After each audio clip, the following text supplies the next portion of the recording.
तो दोस्तों आज एमसीसी के सेकंड राउंड का रिजल्ट आया और ये इसमें आपकी एमबीबीएस, बीडीएस और बीएससी नर्सिंग की कट ऑफ दिखाई गई। मैंने आज तीनों ही टॉपिकों पे दोस्तों वीडियो बनाई और जो मुझे हैरान करने वाली बात थी, हालांकि आप भी पहले से जानते हो, आपके लिए कोई नई बड़ी बात नहीं है, लेकिन फिर भी मैं आपके लिए बताना चाहूँगा। दोस्तों आप देखो मेरे हाथ में मैं कट ऑफ के पूरे डाटा तैयार किए हुए हैं।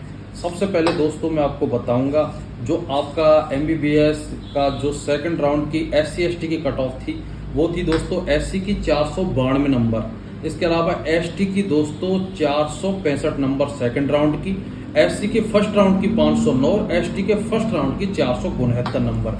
दोस्तों ये ठीक है, आप भी देखो आज किसी भी मेडिकल कॉलेज में हो या नीट का एग्जाम दिया, आपको आइडिया इतना ही जाती है, यहाँ तक आपको कोई बड़ी बात नहीं लगी होगी। अब दोस्तों ये मेरे दूसरे हाथ में जो डाटा है ये बीएससी नर्सिंग का है, तो मैं आपको बताऊंगा यूआर कैटेगरी की कट ऑफ 506 गई है। दोस्तों आप समझो कि एससी एसटी की जो एमबीबीएस की लास्ट गई है, इतनी यूआर कैटेगरी के नर्सिंग की लास्ट गई है, उससे भी ज्यादा। इसके अलावा ओबीसी कैटेगरी की 494 गई है, वहीं एससी की 492 एमबीबीएस की और एसटी की 465 एमबीबीएस की गई है। वहीं ईडब्ल्यूएस की दोस्तों जो बीएससी नर्सिंग है उसकी 486 लास्ट गई है। दोस्तों बीएससी नर्सिंग की आप सोचो कि नर्सिंग का आने वाले समय में कोई बहुत बड़ा स्कोप नहीं है, एमबीबीएस के सामने नर्सिंग को कुछ नहीं समझा जाता। और मैं तो ये कहना चाह रहा हूं अगर एमबीबीएस ने भी आज के समय में पीजी नहीं की तो एमबीबीएस की भी कोई वैल्यू नहीं है। तो दोस्तों आप सोचो कि रिजर्वेशन का कितना बड़ा फर्क पड़ रहा है। हालांकि दोस्तों मैं आपकी तरह एक नॉर्मल इंसान हूं, मैं इस टॉपिक पे कोई बड़ी टिप्पणी नहीं कर सकता, ना ही मेरे हाथ में है ये करना, लेकिन अपन इस टॉपिक पे बड़े विस्तार से डिस्कस कर सकते हैं। इसके अलावा अगर आप एससी एसटी के हो और ये वीडियो देख रहे हो तो आप सोच रहे हो कि क्या यार भैया आप ज्ञान दे रहे हो, क्यों हमारे रिजर्वेशन के पीछे पड़े हुए हो। इसके अलावा अगर आप जनरल, ईडब्ल्यूएस, ओबीसी के हो तो आपको सुन के अच्छा लग रहा होगा, लेकिन दोस्तों देखो रिजर्वेशन के ऊपर आप जितने लोगों से बात करोगे, कुछ लोग इसके पक्ष में होंगे, कुछ लोग इसके विपक्ष में होंगे। हर आदमी का अपना अपना ओपिनियन होगा, अपनी अपनी एक्टिविटी होगी जो इस टॉपिक पर करेंगे। अब मैं जो अपना विचार है आपके सामने रखना चाहूंगा, रिजर्वेशन होना कोई गलत बात नहीं है। डॉक्टर भीमराव अंबेडकर साहब ने उस टाइम जब अपना देश आजाद हुआ, संविधान लिखा जा रहा था, तो एक नई सोच के साथ इस जो ये कैरिकुलम है इसको लागू किया, क्योंकि उस टाइम बहुत बड़ा भेदभाव था।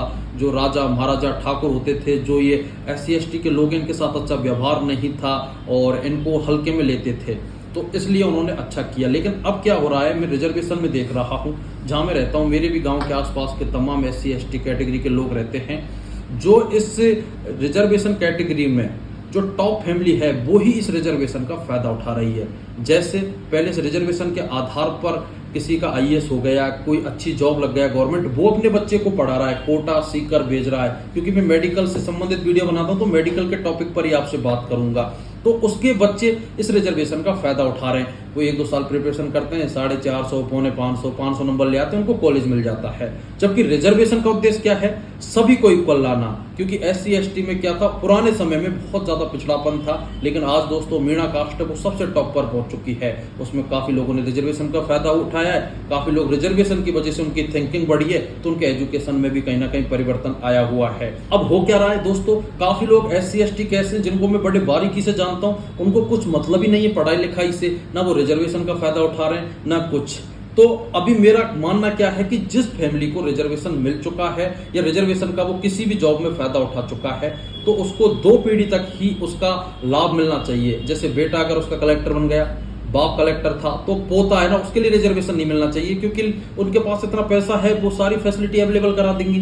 तो अब क्या होना चाहिए कि जो, मैं ये नहीं कह रहा रिजर्वेशन को आप खत्म करो, जो इस कैटेगरी या रिजर्वेशन के अंदर और फैमिली आ रही हैं उनको मौका मिलना चाहिए, उनको आगे बढ़ाना चाहिए। ये नहीं कि पीढ़ी दर पीढ़ी कुछ ही लोग, कुछ ही परिवार इसका फायदा उठा रहे हैं, बाकी लोग आज पहले भी पिछड़े थे, आज भी पिछड़े और आने वाले समय में भी पिछड़ेंगे, फिर रिजर्वेशन का मतलब ही क्या हुआ।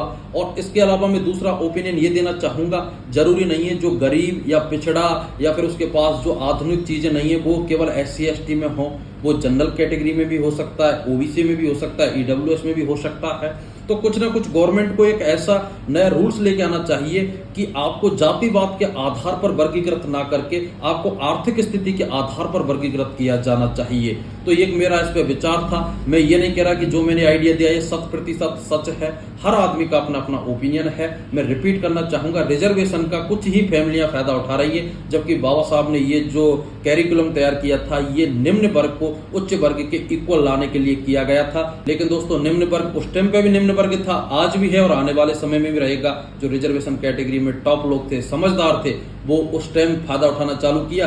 आज उनकी 4 या 5 ऐसी पीढ़ियों को जानता हूं जो क्लास 1 ऑफिसर हैं और आने वाली पीढ़ियां भी बनेंगी। दोस्तों आने वाले समय में भारत सरकार को इस विषय पर गंभीर विचार करना चाहिए। रिजर्वेशन के बहुत ज्यादा दुष्प्रभाव हैं, बहुत ज्यादा लाभ हैं, एक बहुत ही ज्यादा चर्चा में और गर्मा गर्म टॉपिक है। तो अभी दोस्तों जो मेरा विचार था मैंने आपको बताया। मिलता हूं नेक्स्ट वीडियो में ऑथेंटिक अपडेट के साथ। जय हिंद, वंदे मातरम।